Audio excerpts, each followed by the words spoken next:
Now, Holly, about 2 weeks ago, you lost your spot on the Senate pre-selection ticket. You were the top of the ticket. You're now number 4. That's considered an unwinnable spot, or it is an unwinnable spot. Instead, the number 1 on the ticket is one of your colleagues, Andrew Bragg. How do you feel? You know, there's been a lot of discussion within the Liberal Party about prioritising women, and I think the Sky audience, the Sky viewers, would know you as a very strong woman who campaigns for a lot of issues, not the least of which is anti-Semitism. How do you feel about being moved down to number 4 and replaced by a man? Look, Andrew was always going to get pre-selected. At the end of the day, he's backed by the moderate faction within the Liberal Party, and they have been the dominant faction in the New South Wales division for a while. So he was always going to get there. The other people that were running against me, and I find it a little bit insulting that for some people there's a bit of an attitude you can replace one woman with another and it doesn't matter. I think you do need to look at merit. I think you need to look at experience, and I need to think, you know, what the contribution that's been made and could obviously continue to be being made would be considered. Unfortunately, it came down to about 150 pre-selectors in New South Wales who decided that I was not that woman to continue serving the party. It has been met with shock and horror pretty much across the parliament, all sides of the parliament.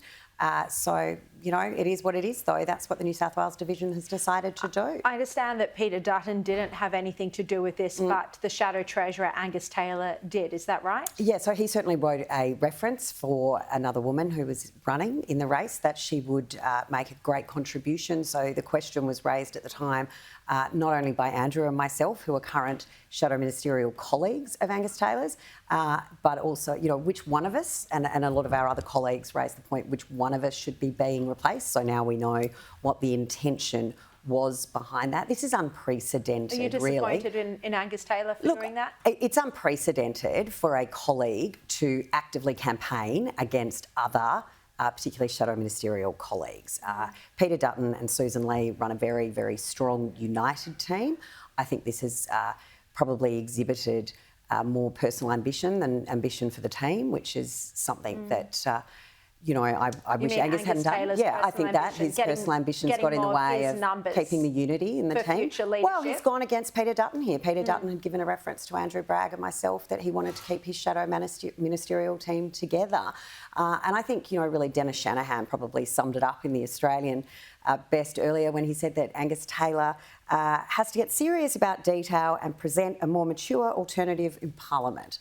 And I don't think anyone could say it better than Dennis there. It's interesting that he's spending more time on factional politics in New South Wales, I think, than perhaps his portfolio.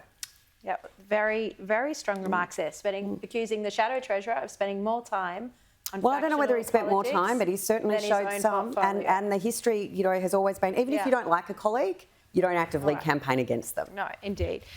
Andrew Wallace, just to get your reaction to Peter Dutton's comments on the net zero target, he's now saying, or he has been saying for a while, that it doesn't look like the 2030 targets are going to be met, so we should push it back to 2050. What's your reaction to that?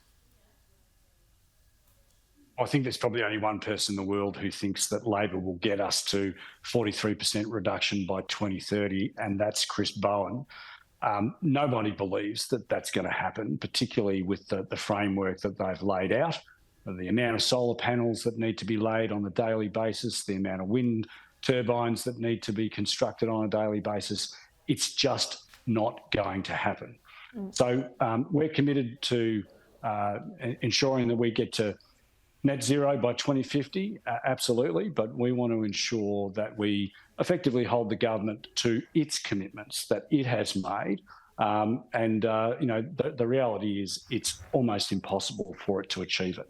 But look, you know, the comments that Cameron Milner made earlier were really appropriate. Very few people are now talking about this.